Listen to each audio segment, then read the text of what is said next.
The Bærum Mosque is a mosque or an Islamic center that's located around 20 kilometers away from the capital Oslo in Norway. The mosque that was started in 1983 represents the Islamic community in the city, and there both Muslims and non-Muslims can learn about Islam and the Quran. But the mosque also holds a darker story because of a man called Philip Manshaus. On the 10th of August 2019, Philip drove to the mosque and opened fire. This is the case of the Bærum mosque shooting.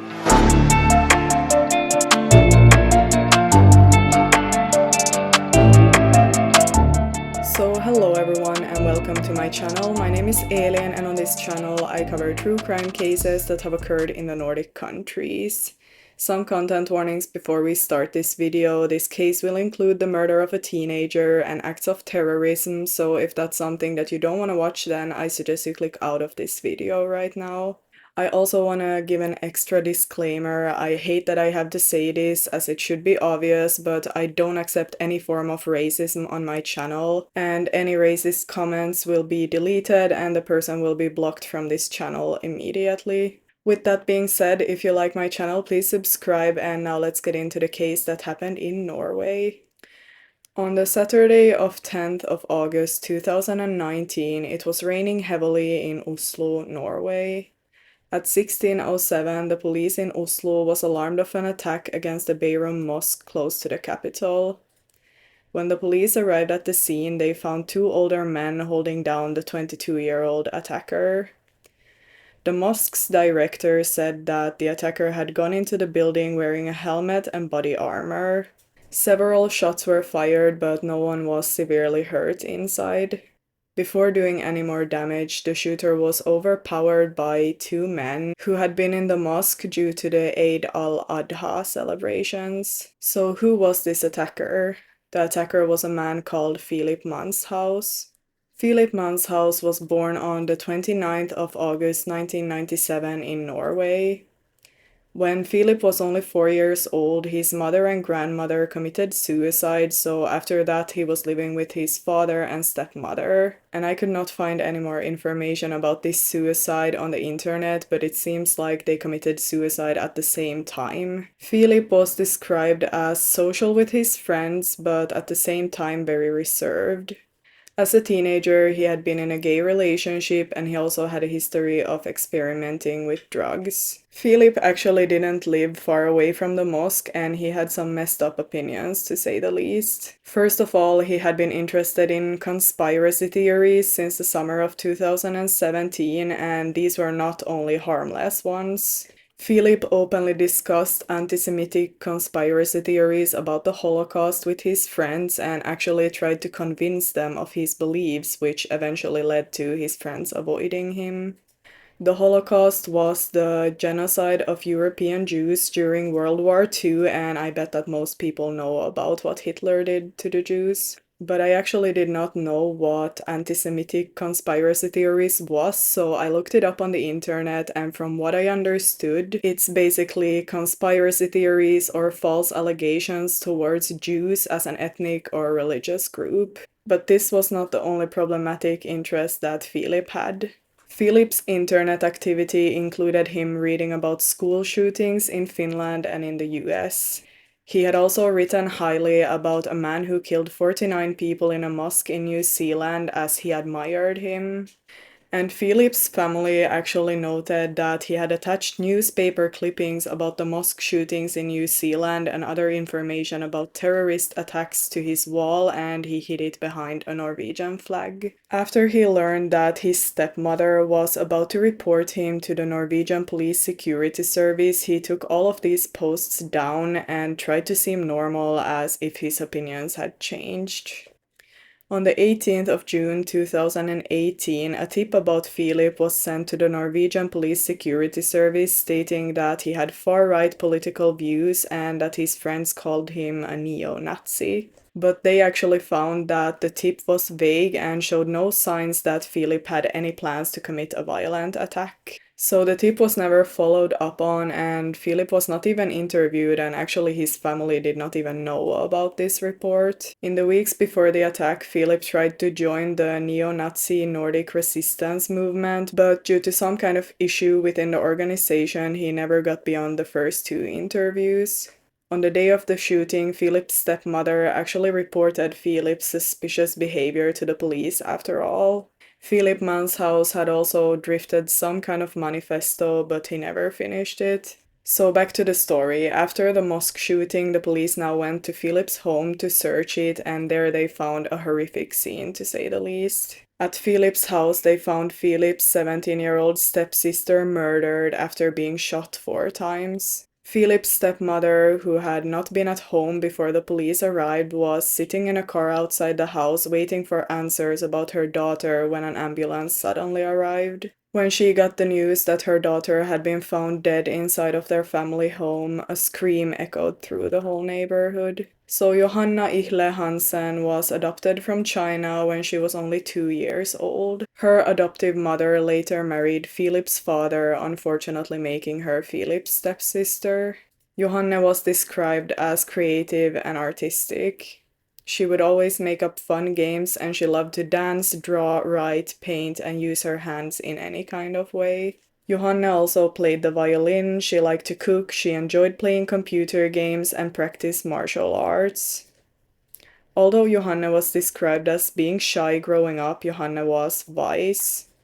When she grew older, she started to open up more and was never afraid of saying her own opinions. Johanne was both generous and caring. She did not really have a big group of friends, but she always supported her boyfriend and her close friends. After the summer, Johanne had plans to continue studying in high school, and she was a happy girl who dreamed of one day becoming a journalist and moving in with her boyfriend. But before she had the chance to do all that, her life was taken away from her far too soon. Johanne had been shot while laying in her bed with 3 gunshot wounds to her chest and 1 to her head before being covered by the duvet. And straight away it was pretty clear that it was her stepbrother Philip who had murdered her simply for her Asian origin. At the time of her death, Johanne was only 17 years old. Shortly before her murder, Johanne had told her best friend that things were not easy at home since her brother hated her, and she also said that her kind and caring older brother had turned into a neo-Nazi. Johanne's best friend, who spent a lot of her childhood and overall a lot of time with the family, has stated, Philip was nice and kind, quiet, a bit shy. He didn't like conflicts. He never teased Johanne about her looks. Johanne looked up to him. Johanne also told her best friend that lately she was beginning to fear Philip.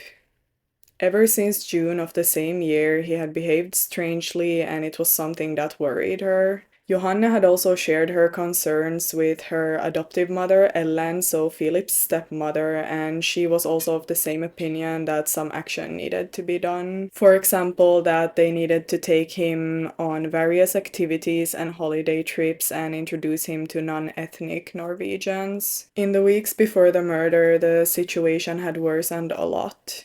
Philip had hinted that he had semi-automatic weapons and that he had joined a gun club. When Johanne accepted a package delivered for Philip, she noticed that it contained a bulletproof vest, so she was getting concerned that he might hurt someone. On top of that, Philip started having extreme opinions towards immigrants, Muslims, and Jews, and he also started acting cold towards Johanne.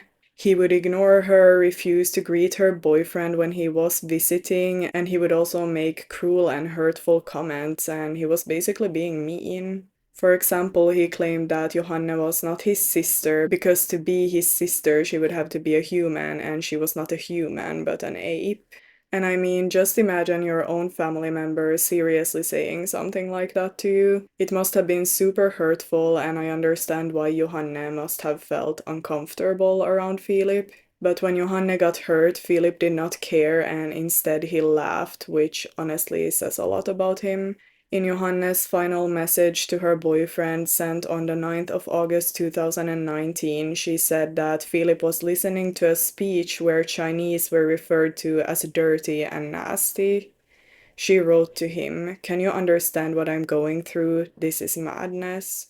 So Philip Manshaus was of course arrested and pleaded not guilty to the terror and murder charges against him, but he admitted to the facts of the case and that they are true.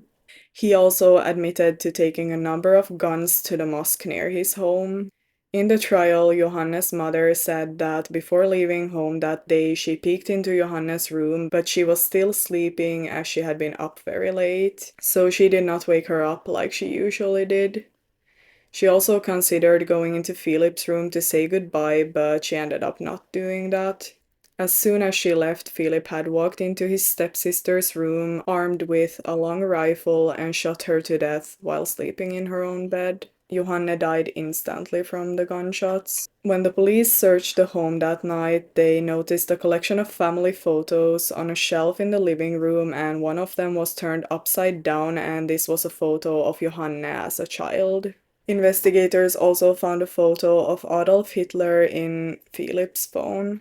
The 22-year-old Philip told the court that he was inspired by the Christchurch terror attack in New Zealand. In this attack, a gunman targeted 2 mosques and killed around 50 people. He also said that he was inspired by a shooting in August of 2019 in El Paso, Texas, where the shooter targeted Hispanics and left at least 22 dead. Philip said that he wished that he had planned the attack better, but he also said that he was proud that he had the opportunity to fight. He regretted not having caused more damage, and he called his actions emergency justice, which is a defense in Norway that says a person had no choice but to commit a crime, and so he therefore cannot be punished. Regarding Johannes' murder, he explained that he believed the adopted daughter of his father's spouse posed a risk to the family because of her Asian origin. Første spørsmål hvorfor drepte du søsteren din, Johanne? Kort fortalt så det at jeg ser på det som imperativt at utlendinger og ikke-hvite ikke-hvite forlater Europa og forlater Vesten, forlater de landene som europeere forvalter I dag, enten på fredelig vis eller på voldelig vis. Philip also talked about racist, homophobic, and anti-Semitic conspiracy theories before the judge told him that the courtroom is not the place for this kind of talk. In total, 30 witnesses spoke in the trial. Philip also wore a helmet camera filming the mosque shooting, but failed his attempt to broadcast the attack online. At the mosque, he had been clumsy and stressed, unable to clock the rifle, and was quickly overpowered by 66-year-old Mohammed Rafi, who kept him on the ground until the police arrived. Så det flaut at du ble lagt til bakken av en eldre muslimsk mann? Jeg bruker ikke mye tid å tenke på det her. A psychiatric evaluation was done and found Philip fit to stand trial. His defense lawyer claimed that he had distorted view of reality, and she actually argued against the wishes of her own client and against the testimony of the 3 forensic psychiatrists. The court rejected her plea to declare Philip insane, relying on the psychiatric evaluation. Det virker som du var veldig søkende I oppveksten, altså du var innom... Nesten spør. Du vil ikke snakke om ulike miljøer, du har vært en del av tiden og den type. Jeg ser ikke på det som at det bærer noen relevans for budskapet mitt. Da du var 4 år, så begikk moren din selvmord. Ja. Hvordan tror du det har påvirket livet ditt? Jeg tror heldigvis at det har påvirket livet mitt I svært liten grad. Heldigvis. Jeg tror jeg var skånet for mye emosjonell skade. Føler du at du har hatt, eller har noen psykiske problemer? Absolutt ikke. Judge of the Oslo District Court said that Philip had plans to kill as many people as possible and then set the mosque on fire. She also said that Philip believed that Europe was under attack from people of ethnic origin other than his own, and that the white race is on the brink of extinction. The judge therefore told the courtroom that Philip was mentally sane at the time of the attack. Philip Manshaus was found guilty and was sentenced to 21 years in prison for killing his Chinese-born stepsister and then opening fire at the Bærum mosque. The sentence that was given by the Oslo District Court is the longest jail term under Norwegian law. On the one-year anniversary of the Bærum mosque attack, 2 members of the Islamic Center got a prize and medals for their courage when stopping the terror crime in the mosque. A retired Pakistani Air Force officer, Mohammed Rafiq, and another member of the Islamic Center, Muhammad Iqbal, stopped and overpowered Philip Manshaus before he could do any more damage. They overpowered him, held him down, and took his weapons away from him. 66-year-old Mohammed said during the trial that he almost lost his grip around Philip a couple of times, but he just thought that if he gets away from his grip, then he himself will for sure end up dead.